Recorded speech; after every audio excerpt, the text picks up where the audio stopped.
First, second,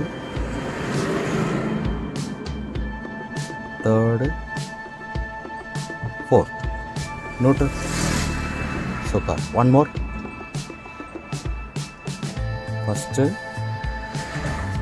second, third, fourth. Neutral. Neutral பண்ண பிறகு தான் கிளச்சை ரிலீஸ் பண்ணணும். இப்போ கிளச்சை எடுங்க. ஓகே, மறுபடியும் கிளச்சை அழுத்தி ஃபஸ்ட் கியர் போட்டுட்டு இப்போ நம்ம ரன்னிங்கில் பார்க்கலாம். 2 மிரர்லையும் யாராவது பின்னாடி வராங்களான்னு பார்த்துட்டு மெதுவாக மூவ் பண்ணுங்க. ஆரம்பிச்சோம். இது ரொம்ப ஃபாஸ்ட்டு. ஸ்லோவாக எடுங்க. நவுறது மெதுவாக இருக்கணும். அந்த மூவிங் வரும்போது கிளச்சை நிப்பாட்டணும்னு சொன்னேன். நீங்கள் அந்த மாதிரி எடுங்க.